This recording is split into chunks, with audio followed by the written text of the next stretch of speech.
and welcome to the Retro Domination podcast. This is episode 34. Or is it 35? 35. Oh no, it's 34. It's 35. It could be. Sorry.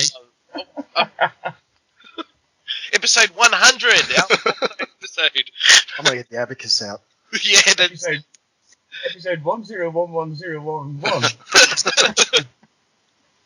And today we have a really cool episode. Well, first I'll introduce the team anyway.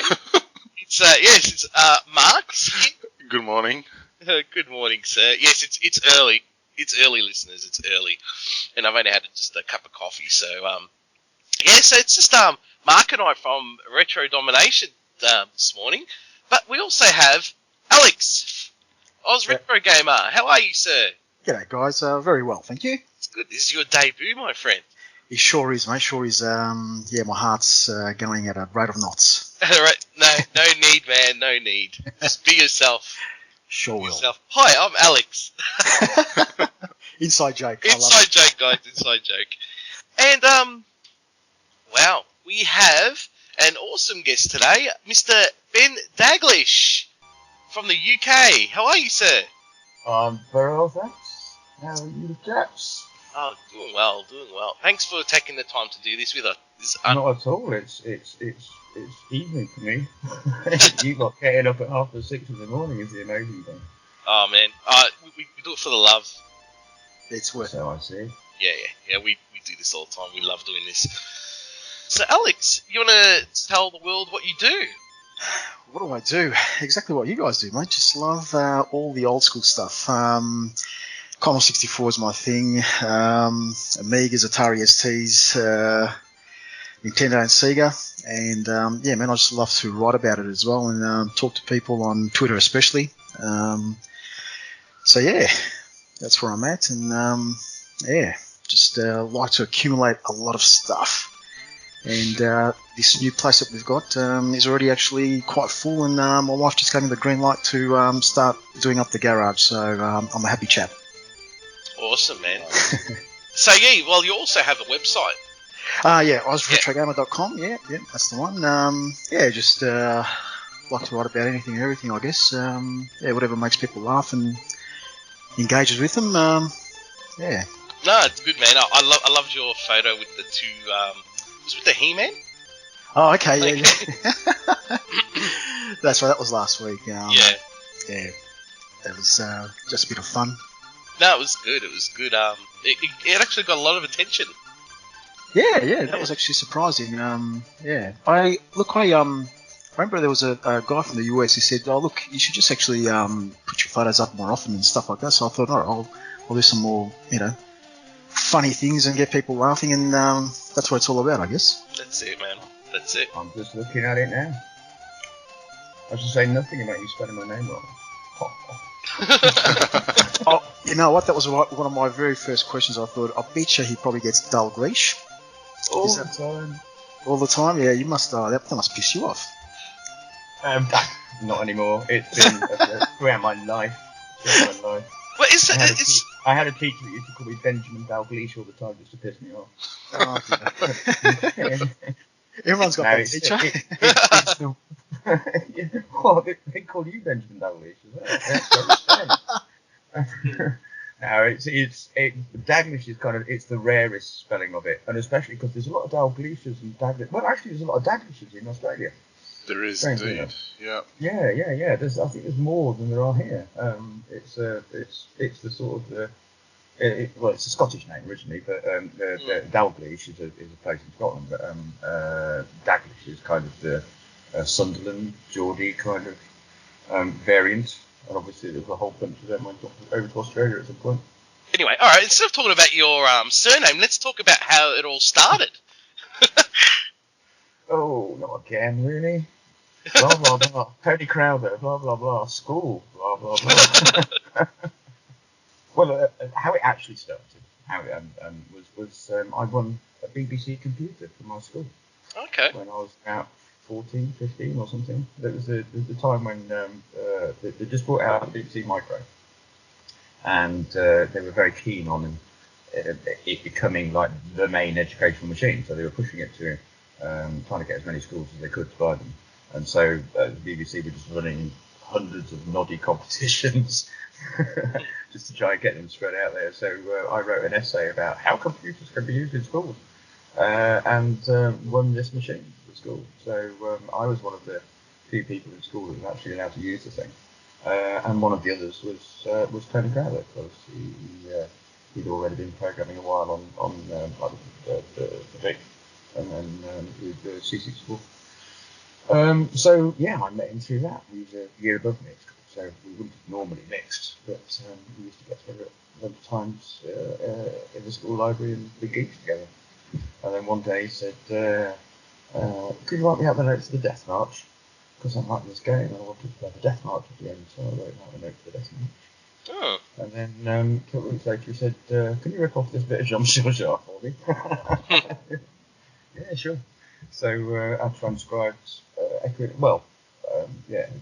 started like writing it out on a bit of paper for him and said that's no good. So I went round to his house and we knocked up. I mean, it was basically the player from the back of the Commodore 64 programming manual. You know, the book that you got with it. Yeah. There was a player at the back there, and we kind of he typed that all in and got that working, and then started adding odd little bits of improvements and stuff. And I typed in the notes in the text file, and bang, that was the music for Loco. Nice. And then I thought, oh, this is fun, because it was, well, I mean, basically, as I've said many times before, it was the first chance for kids of my generation and age to play around with the synthesizer, and synthesizer and sequencer.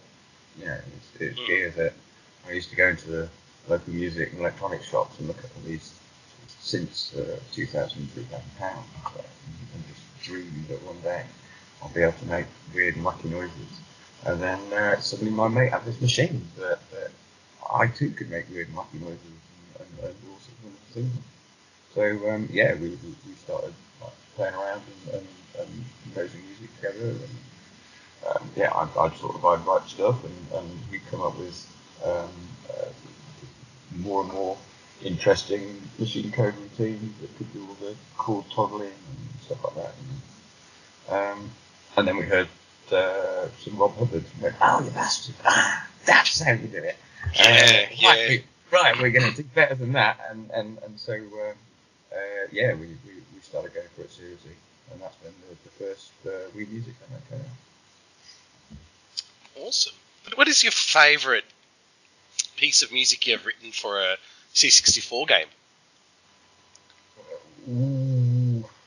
Or a couple? I wanted to say one. I was going to say, yeah. Which is your favourite child? Good answer. I mean, the one I'm always proudest of is Trap. Just because we did so many things with that.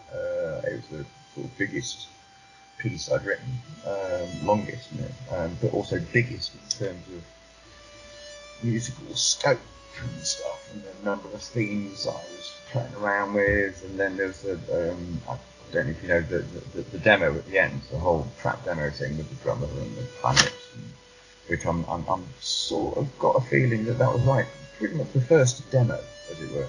Okay. It was the first time that somebody had done a sort of just an animation along with music, and that was its own raison d'être. But we did it at the it was like a bonus at the end of the game. Once you finish the game, you got to watch this 7-8 minute animation with music all kind of synced in with it and stuff. Oh, okay, yeah, I'm looking at it now. Sorry, I remember the drums and wow. Yeah. And then I think it went out on the cover. And so that whole thing. I mean, the music and sort of working with Tony on doing the graphics and stuff as well. But yeah, particularly the piece of music. And then later on, I did a 2 Commodore arrangement. We hooked together 2 machines, and so I did a 6-voice arrangement that we did on tape. That was the thing I was most proud of at the time, and probably still am when I look back. You know, I mean, everybody talks about Last Ninja and stuff, you know, and yes, all great stuff, And then there's lots of little bits. It changes actually.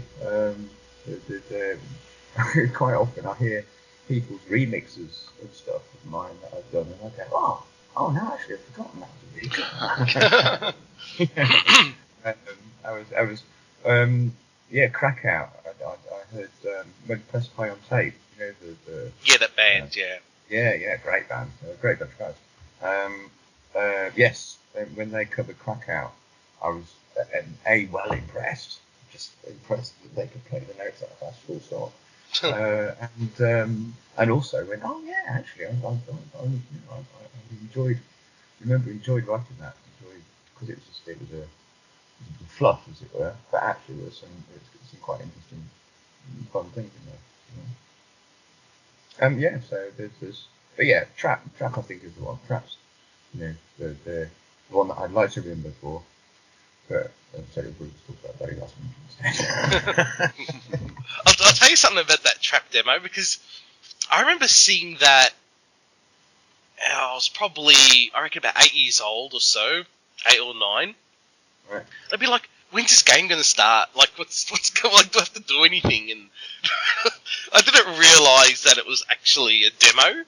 Well, that's because they didn't really exist then. Yeah. Or certainly, if as I said, I can't. Nobody's yet corrected me when I said I think this is the first demo. I can't remember seeing any before that. There might have been some CompuNet things or some things flying around. And I mean, like a lot of these things, there's all the same thing happening independently all over the place. And we just, because we didn't have the communications at the time, nobody knew that anybody else was doing it. But I think it's Tony's idea to go, let's have a bonus thing at the end of the thing. And we thought, oh look, we can do this. And look, so as it goes, we can have like flashing lights at that point. And then we can have the little spaceship come out. But it'd be really good. I can have a little bit of chances of anything coming from Mars, stuck in there. And it was a creative thing for a couple of whatever we were at the time, 17, 18 years old. You're gonna make me view it on YouTube after this show. It's like, I remember looking at it like, geez, that brings so many memories back. Does that make you feel really good when you see people remixing your stuff and sort of reliving it? Yeah, it's a massive compliment. Oh, for sure. And especially when they get it really right as well. Mm-hmm. I mean, like Rain Owenhand's version of Deflector, for instance. The whole. Have you heard his version of Deflector with the Deos and all that? No, I haven't. No. Oh man, it's Stormer, because he completely picked up on. He picked up. I mean, and on the feel of the thing, exactly what I'd been. I mean, I always say that when I was writing common music in my head, it was always a lot bigger. Mm-hmm. I was writing for a rock band or an orchestra or for whatever the thing was wanted, and then trying to kind of arrange it for three voices. And even when it was, I was trying to.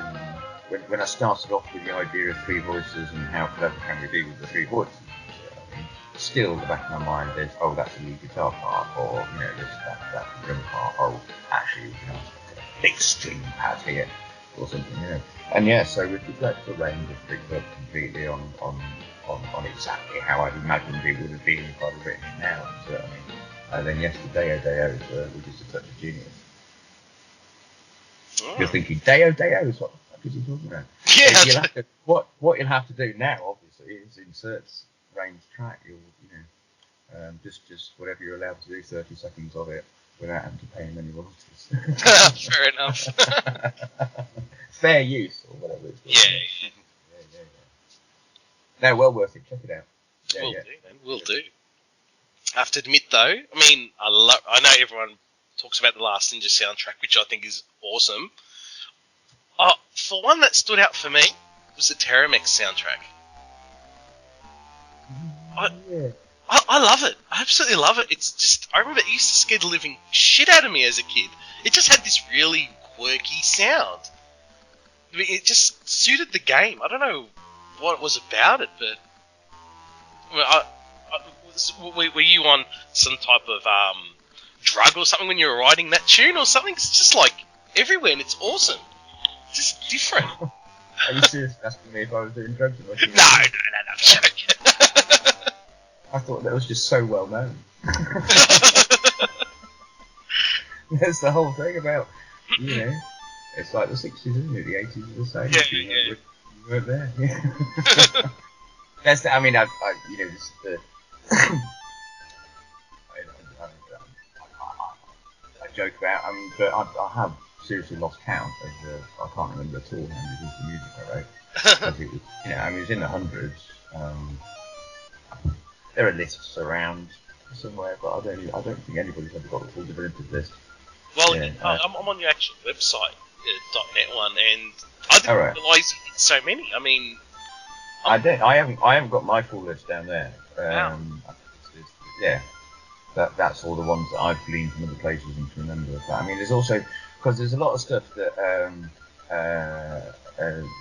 went out, not necessarily uncredited, but stuff that was kind of used in one place and then used in another place, and actually the music became famous in one place. Do you know what I mean? There are lots of, because we were just pumping them out in those days. I mean, the whole, it wasn't as serious in terms of licensing, royalties, and accreditation and stuff like that. So here's a couple of £100 knocks out a tune. There you go, mate. The next day. But yeah, so as I said, I completely lose track of how many I've written, and yeah, remembering which one's which. Well, there's a few Amiga games there too, isn't there? Because I can see Motorhead there. Yeah, I did a few. Yeah, that's a great game. That was sort of the end of my career, as it were. I did about worked on the Amiga for a year or two before sort of leaving the industry. I never really enjoyed it writing for the Amiga. It's a funny thing. Really? It seemed, well, it was, the whole thing was just using samples was a bit, in part it felt too easy. Mm-hmm. Because part of the beautiful thing, as I always say about the 64 and about the chip, was what you could get out of it, given the sort of the limited hardware, as it were. It was 3 voices that could do a sort of a triangle or a square or a sawtooth and or white noise and a bit of filtering and ADSR, and then that was it. And in order to make it sound good, it was more than just writing a piece of music. It was programming as well. It was. I mean, I started off as a writing notes in a text editor, and then getting a handle on I can loop this and I can call that, and then starting to use proper programming techniques, as it were. Sort of subroutines and calling things and using notes in different places on different voices and things like that. And then later on, I got into writing my own drivers and things. But it was programming of the sort of it was about being clever with it, being clever with the chip. And then when the Amiga came along, it was a case of record this sample off the synth and play it back. I mean, yeah, it started off. I went, oh wow, Christ, that real sounds now, real electric guitar sounds and stuff like that. But then you couldn't have a real electric guitar sound because you didn't quite have the memory to be able to record a whole solo, so you had to do it note for note. And it was changing the sample rate to get different notes and different pitches and stuff. It wasn't right.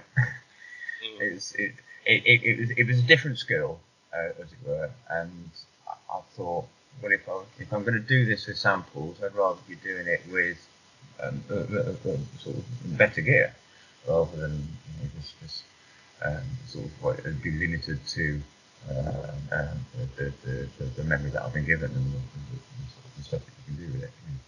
And so that was the point at which I started then going out and sort of doing more music in the real world, as it were. Fair enough. Theatre and stuff like that. So, I mean, just looking at your very impressive resume. So you've worked on the Amstrad, Commodore 64, the Amiga, and the Spectrum. Would you say the Commodore 64 was your favourite platform to work on? Oh, far and away, yes. They're completely. Yeah, the SID chip. The SID chip is worth of business. Yeah, I mean, all the others. I mean, well, other than the Speccy, I mean, all the others were basically just the AY chip. The AY 8192, the Yamaha one. Yeah. That was what was in like the sort of the ST, the MSX, and all of that one. So I mean, generally what I'd do is write it on the SID first, get it sounding as good as I could on the SID, and then I'd just take the notes, put them on an AY, and it would always be all right, as it were. But the SID was always the first look, but it just had the better sounds. And also the culture, as it were, of the SID was a nice thing. The AY was a bit of just a standard, boring check. The Spectrum got fun at the end because it was basically the crap would go. You'd write it with the SID, and then you do all the AY conversions, and then you go, oh god, I've got to do a one voice beeper version. So you'd kind of go, how the hell am I going to fit this into this? And you just have this horrible kind of thing going on, and then. But then people started getting clever with the Spectrum, and what's it called, Dark Knight. John, the Irish guy, started playing. Came to me one day when I was working at Kremlin. He came to me one day and said, "I've got a Spectrum doing drum samples." I went, Oh, what? But he got a. I mean, he started getting a good kind of free voice player on the Spectrum, just by multiplexing it all massively. Really, really impressive bit of work.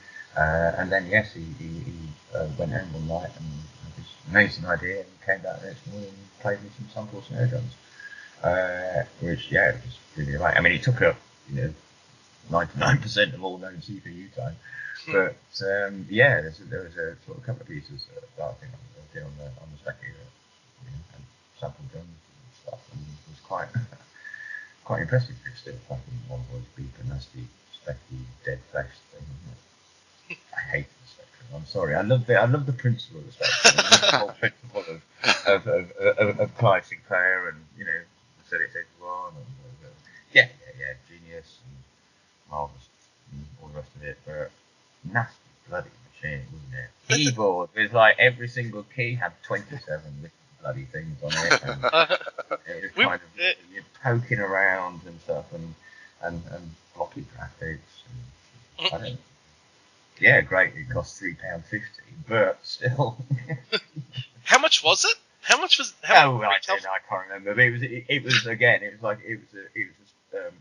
think that's what I said. It was half the price of everything else. Yeah. As it were. Yeah, I mean, I can't remember at all what machines cost. I mean, it was It was never here in Australia. £6, I think, for a C64, and you could probably pick up a Speccy for 50 or something like that. Okay. Yeah, we weren't graced with the Spectrum here in Australia. Oh, you lucky bastard. It's always been... It looks like it's got a certain charm, yeah, guys? Oh, yeah. It's just probably because it wasn't out here. You know, it's almost like the vintage computing equivalent of the I was going to say PC Engine, but PC Engine is actually decent. But it's just got that, I can't have it, so I want it type appeal to it. But we were, as Darren said, we were never graced with its presence. So. But do you guys remember looking at the mags and looking at the specky version of a game, and then the Commodore 64, and you'll think, oh yes, our version kicks ass, and then you see the Amiga one, and you go, oh okay, yeah. Back in my box. I mean, there is the sort of the culture that I was talking about, the whole thing about being clever with it and trying to cram as much as you could out of it, well, both from a sound and a graphics and speed point of view and all the rest of it. I completely appreciate all that, and I mean, I meet loads of specky heads at the retro conventions and stuff like that who are yes, I'm a great admiration for it. And yes, as I said, I admire it. I just hated working on the boat because it's just such a disappointment. Well, that was going to be my question. What was the worst platform? But yeah, I mean, yes, from a practical point of view, it's the worst. So the Amstrad wasn't one of your favourites at all, or? Well, no, again, that was just a boring A1 shit. As I say, like the MSX or all the rest of those. It's just a dull machine, really. That was a nice thing again about the 64. There was all sorts of things about it that made it a real. I think it was because it felt the 64 felt like it was a proper gaming computer. Supposed to, and then the Amstrad and stuff, they were all just computers. You could play games on them, but they were also they were really trying to sell them to officers to do word processing on them and stuff like that. Yeah, great. But the CC4 felt like the Commodore had designed it to play games on. Yeah. It was designed to play games. The graphics was, the whole having separate sprites and shit and stuff like that. That was all specifically so that you could do games. With the game, did you actually get a brief to write the composition or the music, or did you have artistic freedom? Both. It worked all the possible ways that you do it, as it were. I'd get a phone call one night that said, "Could you write some music for a shoot 'em up?" Go, yeah. What's it look like? Oh, it's kind of mainly black. Oh, all right. How many levels has it got? 5. Right. You want sound effects? Yeah. All right. Next day I sent off a disc. Through to, being very involved with right from the beginning of the game and sitting there and seeing all preview graphics and stuff like that. So yes, I mean it ranged from the whole thing. So most common would be I get a sort of a one-page synopsis of the plot with maybe sometimes a demo of the a playable demo of the level or something like that. I mean sometimes I've never saw the game either before or after. Oh wow, that's pretty cool. Well, yeah, as I said, to say, the thing is, I mean, in this country, I mean, in Britain at the time, we were churning out, hundreds, thousands of games, and there was basically, I mean, when I started off, there was only me, Rob, Dave Whittaker, and Martin Galway doing it professionally in the country. Richard Joseph as well was sort of got in a couple of years later, but yeah, I mean it was a handful of us were handling all the music for every single game that came out of the UK between whatever. So do you have any projects that you actually knocked back? Sorry, that were knocked back. What, yeah. Protected? No, as in, well, yeah, you had so much work that you actually knocked some back, and yeah. Oh, I see. No. Now I managed to kind of fulfil pretty much. As I said, sometimes I'd have to be a bit rushed with it, but because I was, I mean, it was a great lesson in learning how to write to a brief and be pro about sort of being able to just knock something out, as it were. I mean, I could.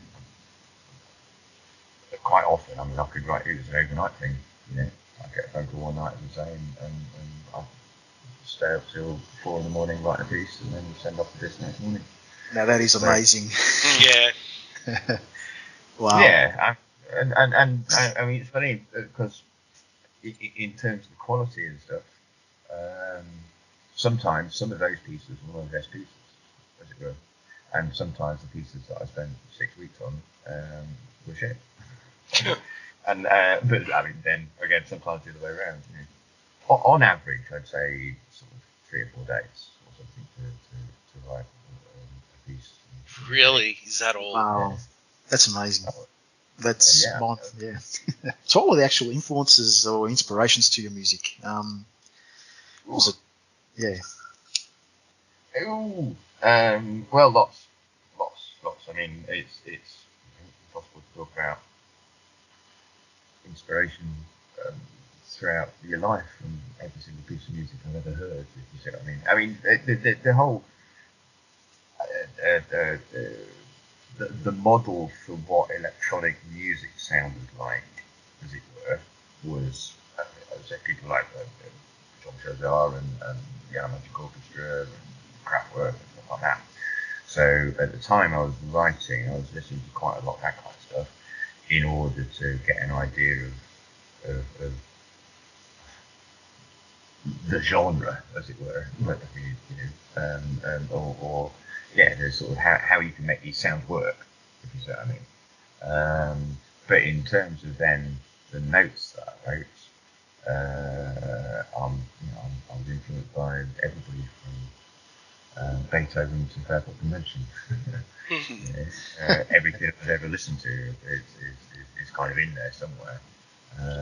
Like the Grease soundtrack, because that's in Jack the Nipper 2. As soon as you pick up the Grease, you hear That was the very first thing I ever played on the guitar. Really?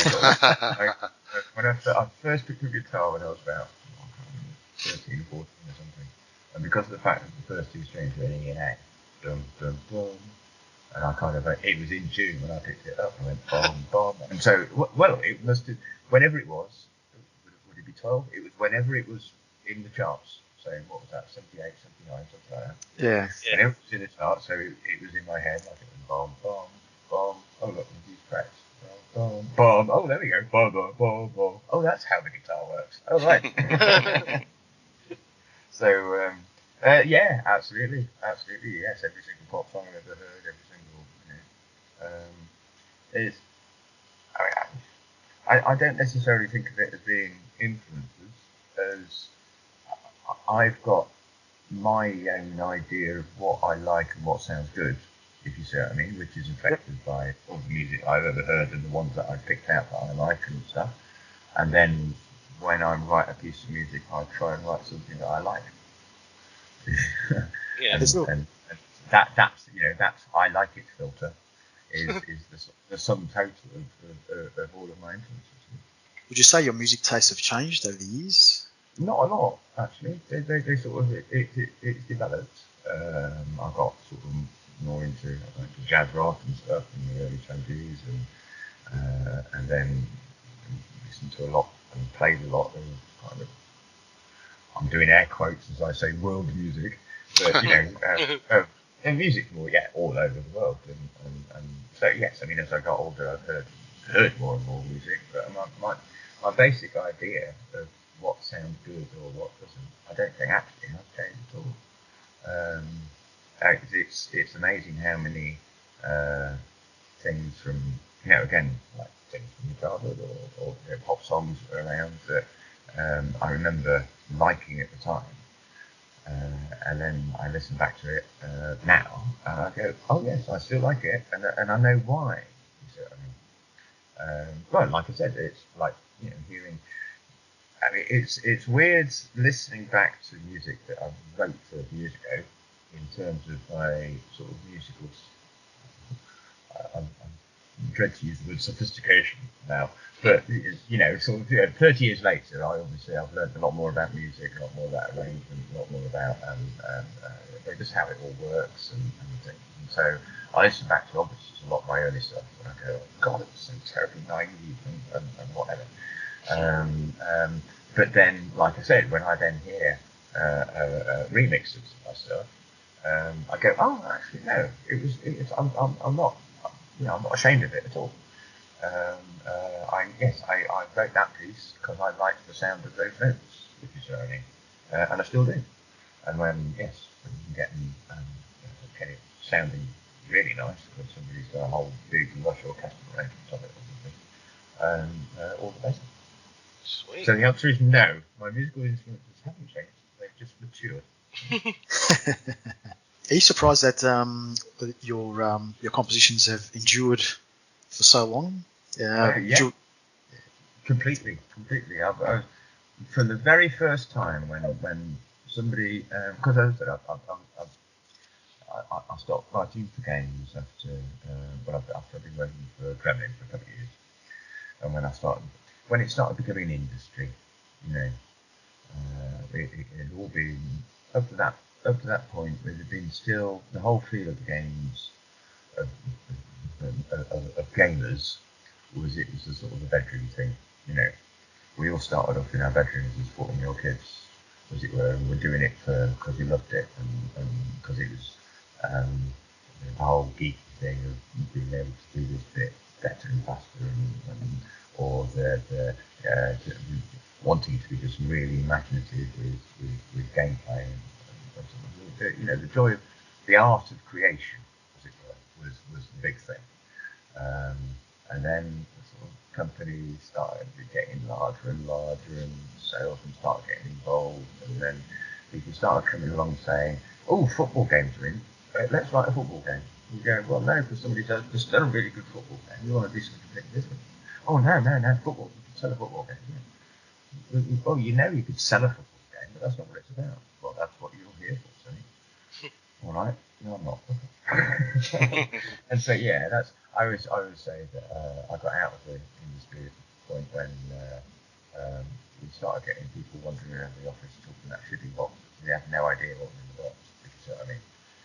All they knew about it was the blurb that they'd been handled by the marketing department. Their job was to just go out and sell it.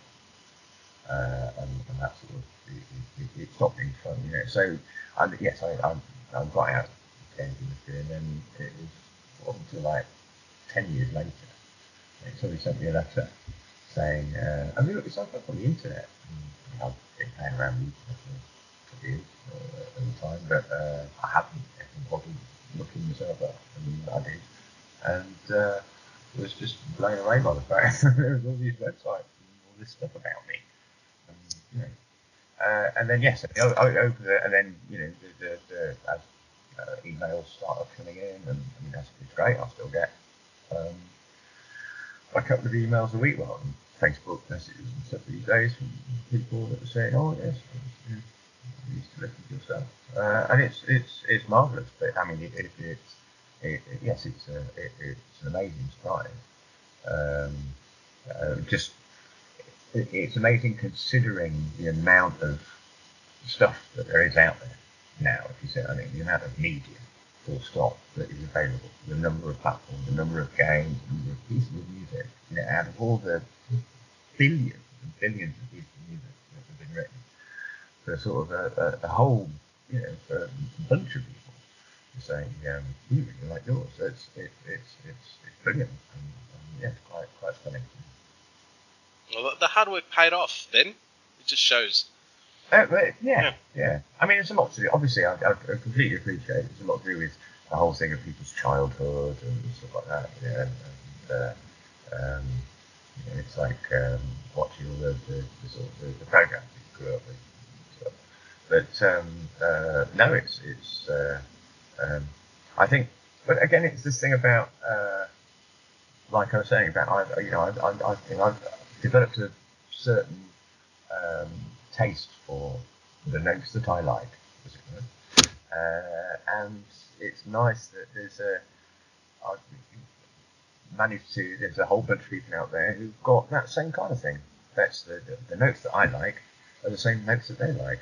And when I write the notes that they like, they go, "Oh, thanks, because those are the ones that we like," if you see what I mean. And so, yes, it's great to be able to tickle those people's sense of what they like, if you see what I mean. Okay, is there a tune that you wish you composed that, for example, maybe Rob did, or Jerome, or any other composer? Is there one that just thinks, "Oh, geez, I wish I wrote that"? Yeah, half of Rob's stuff. Actually, ironically, the one I always liked best, the piece I always wish I'd written was the Masters of Magic. And I was then very disappointed to find out later on that was actually somebody else.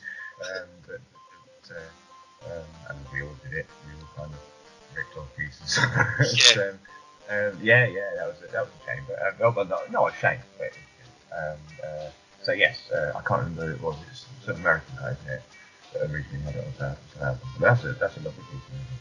I don't think I've heard. But actually, what? Oh, no. Again, you now have to, at this point of the show, you now have to stick it in.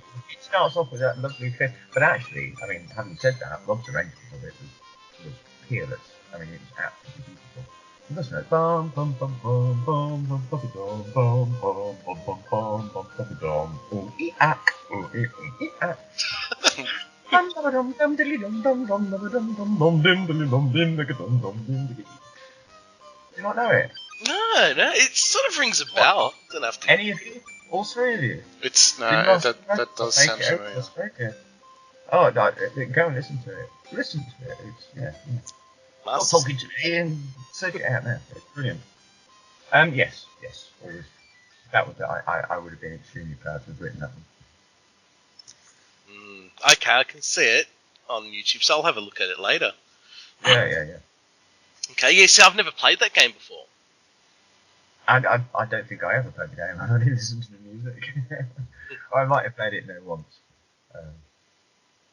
Wow, It was female master actually, because one of my favourite games on the 64,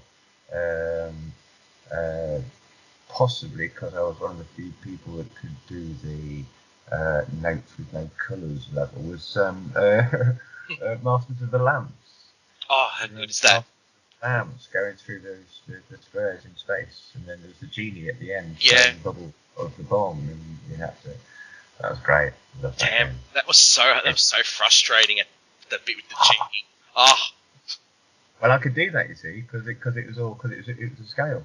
Yeah. So when he played the note, I was in my head already going, oh, that's 1, 5, 2, 3, 4, 5, 7. Dum dum dum dum dum dum, or whatever it was. Yeah. That was a great game. Yeah, it was. I spent weeks playing that. Yeah. I was going to say, how did you get involved in the Bedrooms to Billions documentary? So I saw that you've got a bit in there. Yeah. Anthony rang me up and said, "Would you do an interview?" I mean, it's yes, simple as that. He was ringing around everybody, and I'm still quite happy. And then yes, I'm sort of helping out with it. I mean, it's a great thing. I've done any of the previews and stuff. It's going to be a really good film, actually. I can't wait. If they get all the, I mean, they're having to pay out those to get all the rights to do all the, like, they show the bits of BBC footage and stuff like that. But if they get it all together, it's going to be a really slick documentary and a sort of a pretty perfect package. The trail of again, it's this thing about the British games industry, right? How it started off as I was saying, it's important looking bedrooms, and then how it all kind of went when it became industrial, as it were, when it all became corporate. It didn't have the appeal anymore. It lost its soul. Yeah, completely, and they portray that really well in the film. I mean, there's a lot of very sad interviews, and there's a lot of casualties as well. But it's done really well. It's going to be really interesting. The other interesting thing is, yes, there is talk of a definitive book about early game music, which I'm not going to say much more about, but it's keep your eyes open for that. That's going to be. I've done an interview for that, and that looks like it's going to be really interesting as well, because he's going into on a quite technical level as well. Again, this thing I was saying about the programming of the music rather than just the sort of composing of it. That's good. Keep an eye out for that one, huh, Alex? I was going to say that's an exclusive. Yeah. When are you coming to Australia? When somebody pays you, yeah. That's the same. I've often I did too, as well. I mean, I won't need to. I mean, another 5 years, I will be able to plug into the Matrix and be over there. You know, in VR. Yes, now I've actually quite often wanted to do the whole the Australasia thing. I hesitate to say, but New Zealand actually would sound really attractive. Yeah, definitely. Oh, look, we were pretty much influenced by anything from the UK. Back in the 80s. All the mags, even though we used to get them 3 months later.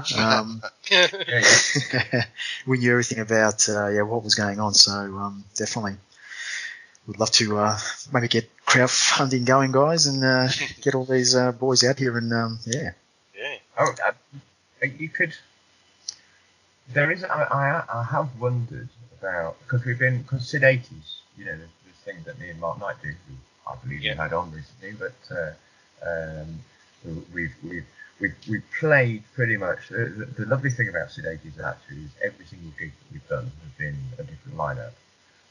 But pretty much the core of it is me and Mark and John Hare, you know, who Sensible Soccer and all that, you know. But we've had Rob playing with us, we've had Fred Gray playing with us, we've had Rayno and Harm playing with us. I did a bit of playing with Joe and Tal last week at this the Bit Live gig, the anniversary gig. And we were talking about doing some playing together. And I have thought about, we've had sort of various people say, we'd come over and do a gig in Denmark or a gig in Holland.